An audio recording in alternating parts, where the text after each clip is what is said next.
você não aceita ele, ele pode mudar a sua vida.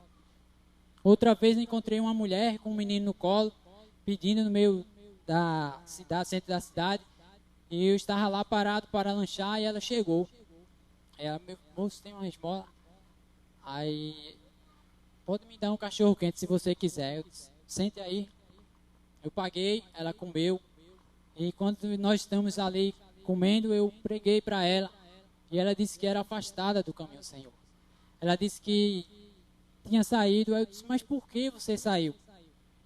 E ela ficou dando algumas desculpas, dizendo que não dava, porque não conseguia ficar firme. Mas, meus amados, seja o mendigo que for, seja o milionário que for, se essa pessoa tiver fé em Jesus Cristo, ela vai conseguir o que ela quer. Claro, dentro dos planos de Deus, porque Deus sabe o que é melhor para mim e para você. Não importa a classe social, Jesus veio para todos. Ele disse que os ricos era difícil entrar no reino dos céus.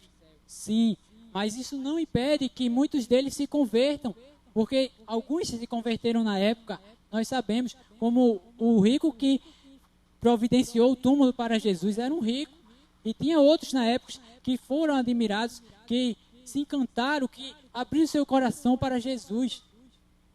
Deus, ele não quer saber de classe social, ele quer saber de um coração quebrantado, ele quer saber de alguém que esteja fé nele, ele quer saber de alguém que acredite no que ele é, no que ele pode fazer por essa pessoa. Meus amados, a fé, ela também ela aproxima o homem de Cristo. A fé aproxima o homem de Cristo. Tantos exemplos nós temos. O centurião chegou para Jesus e pediu a Jesus que Jesus curasse o servo dele que estava em casa. E Jesus, vamos lá, e ele disse, não, Senhor, eu não sou digno que o Senhor vá na minha casa.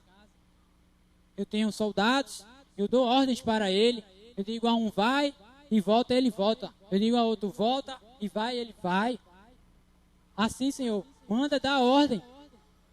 E quando aquele homem fala isso, Jesus vê a fé dele e diz, em Israel nunca vi fé tão grande, nunca vi fé tão grande como a desse homem.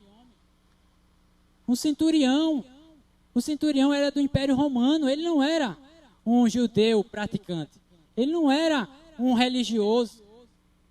Então isso mostra que eles precisavam da fé, e mostra também que a fé daquele centurião levou ele a se aproximar de Jesus, assim como a mulher cananeia, assim como a mulher enferma que passou 12 anos com aquela hemorragia, que gastou todo o seu dinheiro com os médicos, tudo o que tinha. Mas eu disse a vocês que o quê? Que a fé enfrentava a barreira. Então aquela mulher foi uma das mais citadas quando nós estamos pregando, que enfrentou barreiras. Ela colocou a fé, e ela colocou a fé no seu coração, dizendo assim, ó, a fé dela foi essa: se apenas eu tocar na orla do seu vestido, eu serei curada. Então veja que fé aquela mulher teve, veja que tamanha fé ela teve. Primeiro ela teve que romper a multidão. Depois a multidão, quando ela toca em Jesus, Jesus percebe o toque dela, percebe que saiu o poder dele e para. E a multidão para junto com Jesus, porque a multidão ia acompanhando Jesus. Quando Jesus parar, todos paravam, porque já sabia que algo ia acontecer. Ou ele ia ensinar a palavra, ou ele ia curar alguém, ou ele ia expulsar o demônio. Alguma coisa ia acontecer quando Jesus parava. Quando pararam, e logo perceberam a mulher, e ela não poderia estar no meio da sociedade, porque ela era excluída da sociedade. Ela ficou com medo, e a Bíblia diz que ela ficou trêmula junto daquela multidão. Ela não ficou trêmula por causa de Jesus, que ela acreditava que Jesus ia curá-la, mas sim ela ficou trêmula por causa da multidão. O que a multidão ia fazer com ela, ia apredejá-la, ia julgá-la, e ela ficou com medo. Mas só quem estava ali, meus amados? Jesus. A fé daquela mulher fez ela se aproximar de Jesus para conseguir o seu milagre. Ela teve a aproximação de Jesus. Cego Bartimeu, outro também que ficou gritando, proclamando, implorando para que Jesus o curasse. Filho de Davi, tem compaixão de mim, tem misericórdia de mim. Outra dificuldade, a multidão, cala-te, homem. Ele não vai te escutar. E Jesus escutou, como sempre. Por que Jesus escutou? Porque ele não vê, ele não faz acepção de pessoa, ele não vê classe social, ele vê um coração que tem fé. E isso fez também Bartimeu se aproximar de Jesus. Diz, tragam ele aqui. Meus amados, se você prestar atenção, as pessoas mais pobres da época e as pessoas mais ricas da época se aproximaram de Jesus. Os sacerdotes, os escribas, os fariseus, os principais, os governadores do império, todos eles se aproximaram de Jesus, assim como esses que foram citados, os mendigos, os paralíticos, os endemoniados, as pessoas que tinham doenças incuráveis. Então você vê que o que ele quer não é uma pessoa, o que ele quer é uma fé que a pessoa tem em seu coração nele. É isso que Jesus quer mostrar para nós. Nós venhamos ter uma fé. E lá em Romanos 10, 9, a palavra diz, se com tua boca confessares que Jesus como Senhor, e em teu coração creres que Deus o ressuscitou dentre os mortos, então serás salvo. É claro o que a Bíblia está falando. Nós temos que crer em Jesus. E crer é ter fé, é acreditar, é confiar, é tudo isso que eu disse para vocês, é ter fé em Jesus. Deus, ele fala lá em Hebreus também, no versículo 6 do capítulo 11, que sem fé é impossível agradar a Deus. Sem fé é impossível eu e você nos aproximarmos de Deus. E se nós não nos aproximamos de Deus, nós também não se aproximamos de Jesus automaticamente, porque eles são um só. É o Pai, o Filho e o Espírito Santo. Deus, ele fala na sua palavra de várias formas, como o escritor aos Hebreus fala. E ele diz assim, Deus tem falado de várias maneiras, de várias formas, através de tantas as coisas, e nós sabemos que Deus fala através de tantas coisas, através dos seus milagres, através das suas curas, através da sua palavra, através dos seus feitos, através da natureza. Deus fala, mostra a sua ira, mostra a sua beleza.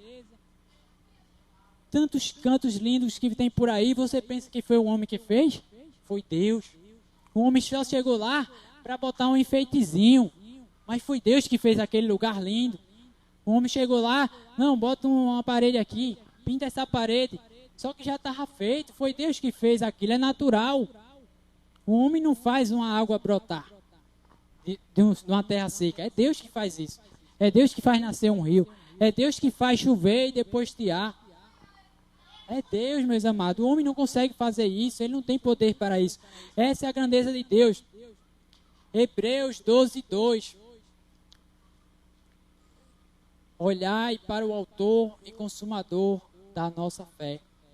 Quem é o autor e consumador da nossa fé? Jesus.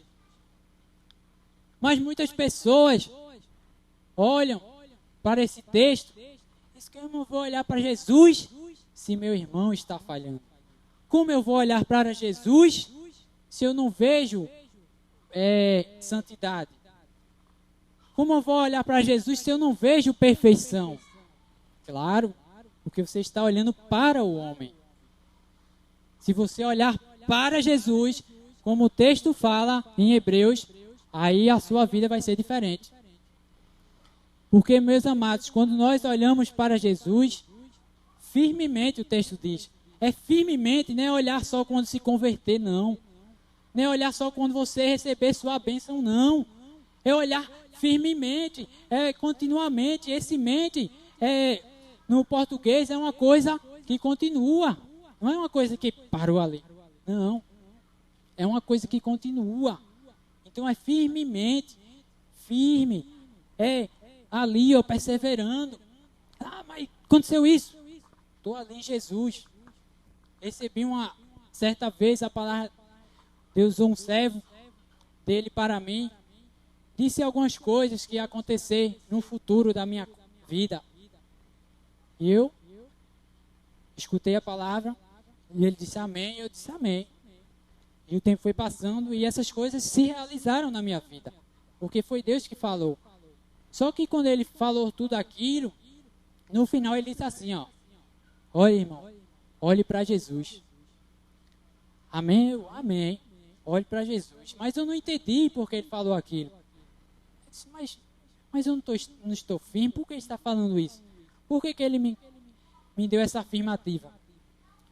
Mas no proceder, nos longos da vida, eu entendi por que ele falou aquilo. Ele estava querendo dizer esse texto aqui, que era para eu ficar nesse texto, que era para eu meditar nesse texto e viver esse texto, de olhar para Jesus. Porque depois eu vi, aconteceu a situação e eu tive que olhar para Jesus. Eu tive que olhar para o autor e consumador da nossa fé. Só Ele pode nos ajudar.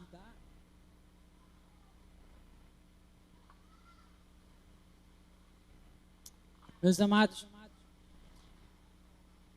quantos homens tiveram fé na Bíblia? Muitos, muitos, muitos. Vou citar alguns para vocês. Abel e Caim, Noé, Abraão, Moisés, Josué e Caleb, Gideão, Davi, Daniel, Abacuque, os discípulos, enfim, foram vários. Mas vocês já pararam para ver a história desses homens? A Bíblia diz que Abel, ele teve, a fé dele foi maior do que o irmão dele, ao oferecer o sacrifício a Deus. Lá no Éden, lá no começo, os primeiros filhos que houveram na terra, desde lá já existia fé. Depois veio logo Abraão, Noé. E vocês viram o que aconteceu com Noé. Deus destruiu toda a nação. Deus destruiu toda a nação humana. Quantos ficaram vivos? 8. Mas se formos lá para Ezequiel, ou Isaías, eu não me lembro agora, nós vimos Deus elogiando Noé, Daniel e Jó. E nós observamos que Deus disse, se tivessem eles três numa cidade, só os três ficariam vivos. Conclusão, na época de Noé, só quem era salvo era Noé. Sua família não era salva. Deus poupou a família de Noé por causa dele. Mas se fosse analisar, se fosse pôr na balança, a família de Noé não entraria na arca. Mas como Deus tinha seus planos, poupou e também tinha que procriar, tinha que ter homem e mulher para que pudesse continuar uma nova nação. Depois vem Abraão, o pai da fé, que todo mundo conhece, um homem que exerceu a fé, acreditou, saiu de sua terra, deixou sua parentela, sacrificou, teve a fé de sacrificar seu filho. Deus o livrou na hora. Você vê o que a fé produz, meus amados? Ao ponto de você entregar o filho para ser morto. O único filho. Mas qual foi o fim de Abraão? Qual foi o fim de Abraão? Foi uma bênção. Ele teve a maior descendência da terra. Saiu do ventre dele, da mulher dele. A descendência dele. Descendentes de Abraão. Estão aqui por toda a terra. E Deus disse, olha, conta as estrelas do céu, tem muita. Se tu puder contar, né, ainda tem isso. Veja o que Deus fez. Mas porque Abraão usou a fé. Moisés usou a fé também. Estava ali no Egito, cresceu no Egito, aprendeu no Egito. Mas quando ele viu seu povo ali, ele viu que era sua raça, viu que era seu sangue. Disse, não posso deixar. E com a sua fé ele saiu do Egito. Foi fazer a missão que Deus queria que ele fizesse. Levou aquele povo para o deserto, ficou arrodeando. Deus prometeu a terra prometida. Aí chega um momento da história, Moisés manda 12 espias para ver a terra prometida. 12 vão e voltam. 10 não tiveram fé, só 2. Agora vamos parar para pensar, meus amados. Só os 2 tiveram fé. Quantas pessoas tinha naquele deserto? Quantas morreram? Meus amados, eram milhares de pessoas. Milhares. Que chegou a um ponto, no começo lá, depois de José, que Faraó disse, mata, tem muito povo aqui, senão ele vai se rebelar contra nós. Eram milhares de pessoas, milhares, só 2 tiveram fé para chegar lá no objetivo. Depois de tantos anos, mais de 80 anos. Então, você vê o que é a fé. Quantas barreiras Josué e Caleb enfrentou na sua vida junto com Moisés? Quantas barreiras eles enfrentaram? As murmurações, as reclamações, e Deus provendo de um lado, do outro, nuvem, fumaça, maná, água da rocha, cordonice, Deus, roupa não envelhecia. E cadê a fé do povo? Só 2, meus amados. 2 de milhares de pessoas. Você já parou para pensar isso? O que é milhares de pessoas, só 2 se salvarem, só 2 chegarem ao fim. É uma seleção muito grande. É uma coisa que para nós pensarmos, será que nós estamos tendo fé em Jesus? Será que nós estamos olhando para Jesus? E Gideão, 32 mil. Quanto ficou? 300. Você acha que Deus ia contar com os covardes? Covarde tem fé? Não. Medroso tem fé? Não. 300 eram os que tiveram fé e que tinham coragem. Que tinha a vontade, que tinha a coragem, que tinha a convicção de que ia vencer os midianitas. E só com 300, através da fé, ele venceu. Davi, outro homem de Deus. Davi começou a ter fé logo no começo da história. Porque se ele não tivesse fé para enfrentar aquele gigante, ele não ia ser o Davi que foi. Ele ia ser um Davi igual aos irmãos dele, igual a Abinadab, igual aos outros irmãos deles. Um guerreiro normal. Mas como ele teve fé, apesar da sua pequena estatura, apesar de ser ainda um adolescente, enfrentou aquele gigante só com um golpe. A sua fé derrubou aquele gigante. Sua fé lhe deu coragem para vencer o gigante. Daniel, na cova dos leões, seus 3 amigos na fornalha. Homens que tiveram fé e que o fim deles foi bem. Que o fim deles, eles alcançaram a vitória nas suas vidas. Que não dizer também do profeta Abacuque. Esse foi um louvor, igual a Paulo e Silas. Um louvor não, uma adoração, uma oração a Deus. Ele fez uma oração, né? O texto diz a oração de Abacuque. Mas ele estava expressando a sua fé em Deus, dizendo, mesmo que não haja frutos na videira, que não haja oliveira, que o fruto da oliveira minta, que não haja ovelha no curral, ainda assim eu exultarei o Deus da minha salvação. Isso é fé, meu amado, que o profeta Abacuque teve em Deus. A fé dele estava em Deus. Ele estava dizendo, mesmo que tudo esteja caindo, mesmo que todos me rejeitem, mesmo que tudo dê errado, eu espero em Deus. Ele estava dizendo isso para nós, estava dizendo isso para quem estava ali junto com ele na época. E os discípulos, quantos eram? 12. Um se perdeu. Vocês observaram na palavra de Deus que nem Mateus, nem os outros, nenhum falou de Judas? Já pararam para observar, a não ser João? João disse, Judas, ele era aquele que pegava a oferta e roubava. Ele disse, Judas é ladrão. Mas você vê, João foi um dos mais íntimos de Jesus. Os outros estavam lá. Será que os outros não viram Judas roubando também? Será que Tiago não viu? Será que Pedro não viu? Por que Pedro não meteu a espada em Judas? Porque João não fez nada com Judas. É para se cumprir a profecia. Sim, é para se cumprir a profecia.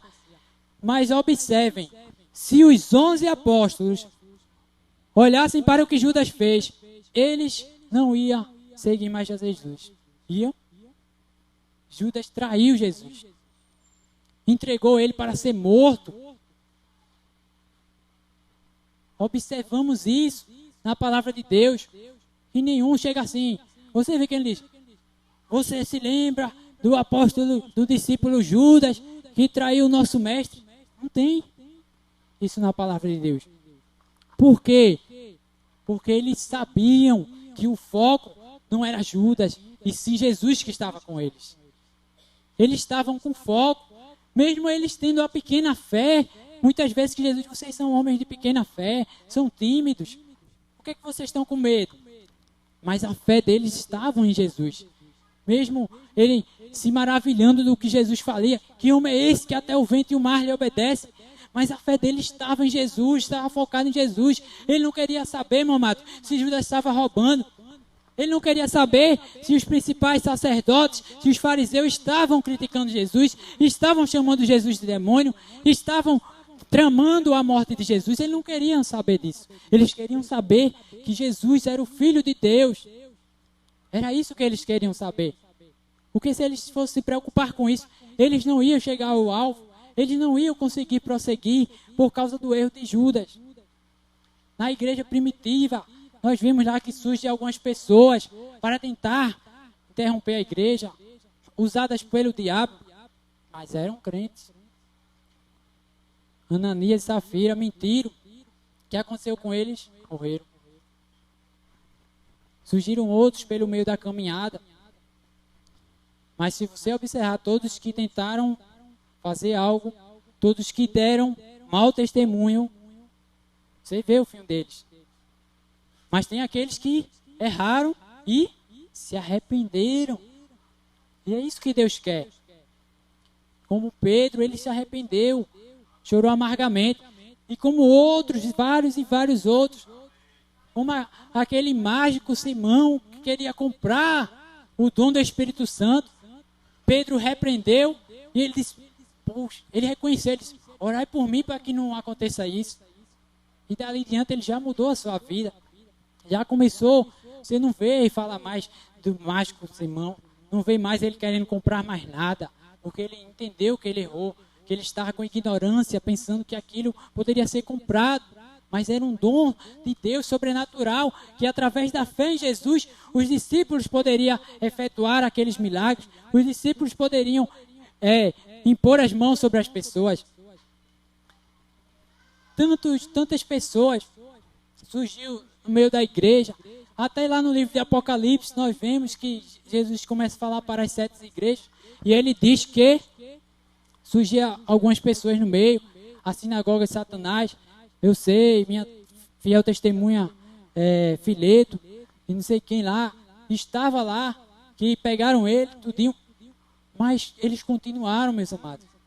O objetivo dos cristãos era continuar a pregação do Evangelho, era continuar depositando sua fé em Deus, depositando sua confiança em Deus.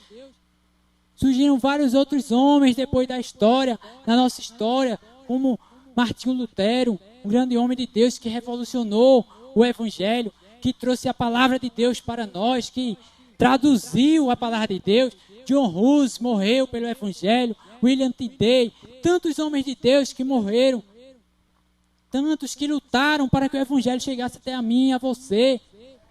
Tantos morreram. E sem a gente contar aquele período dos leões, né? Que morreram vários. Meus amados, vocês estão pensando que os cristãos morreram em vão? Filho? Vocês estão pensando que aquelas pessoas morreram em vão? que Jesus foi injusto com elas? É claro que não. Elas terão grande galardão no céu. E nós, se fazemos igual a elas, nós, se olharmos os exemplos delas, nós ficamos igual a elas. Vamos alcançar o que elas alcançaram. Então é isso que Jesus quer de nós. Para finalizar, eu vou ler esse texto, que está em 1 João, no capítulo 5 e no verso 4. Peço que os irmãos abram a palavra, só esse versículo para nós lermos. 1 João, capítulo 5, verso 4.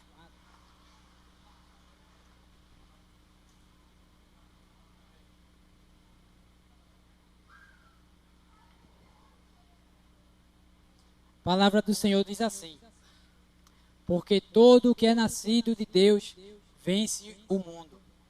E esta é a vitória que vence o mundo, a nossa fé. A nossa fé que vence o mundo. A fé que você tem em Jesus, é ela que vence o mundo. É ela que vai fazer você conseguir ficar firme até o fim da sua vida servindo a Jesus. É a fé que você tem em Jesus, é o tamanho da sua fé. É a sua fé. Não sou eu, não é ninguém. É sua fé que você tem em Deus. Você que não aceitou Jesus, é a sua fé que vai fazer você ser aceito por Jesus. É a sua fé que vai você chegar aos braços de Jesus. É você acreditar que Jesus, Ele é o Filho de Deus. É você acreditar que Ele morreu por mim e por você. É a nossa fé que vence o mundo. É essa fé que nós pregamos. É essa fé que nós ensinamos. É essa fé que nós aprendemos. É essa fé que nos dá confiança. Fé, meus amados. Fé. Guarde isso no seu coração. Fé é algo sobrenatural que Deus coloca dentro do homem. É pela fé que nós somos salvos. É pela fé que você alcança aquilo que você não pode alcançar com as suas mãos. Só pela fé em Jesus Cristo você consegue. Não ache que é só pela sua força, não. Porque se Deus não lhe der inteligência, você não faz nada. Se Deus não lhe der inteligência, você não trabalha. Se Deus não lhe der força, você não trabalha. Se Deus não lhe der fôlego de vida, você não anda. Se Ele não lhe der saúde, você não faz nada, meu amado. Vai ficar lá na cama. Mas quando nós depositamos nossa fé, nós fazemos como Paulo. Eu estou aprisionado, mas a palavra de Deus não está. Quantas pessoas estão por aí em cima de cama de hospital, em leito, mas não perderam a sua fé. Tem uma fé tão grande que nos emociona, que nos maravilha com elas. Porque a fé é algo de Deus, é algo que não podemos explicar. A fé é isso, é isso. A gente tenta explicar, mas é algo além da nossa imaginação. É algo que vai além do que nós possamos ver. É aquilo que todo mundo espera, mas que não vê. É aquilo que ninguém sabe, só você sabe. Mas que um dia vai acontecer. E você tem aquela fé ali que vai acontecer aquilo e acontece. Deus quer que nós depositamos toda a nossa fé nele. Jesus quer que você deposite a fé nele. Aí você diz, mas os discípulos disseram, Senhor, nos dá mais fé. Os discípulos disseram isso para Jesus. Mas depois eles adquiriram mais fé, lutaram, fizeram a obra de Deus através da sua fé. Peça a Deus mais fé, meu amado, se você estiver com pouca fé. Peça a Deus para que Ele possa fortalecer sua fé. Mas cultive ela também. Não só peça a Deus, Deus, manda mais fé. Você tem que cultivar. Como é que você vai cultivar? É você crendo que algo vai acontecer, mesmo que você não esteja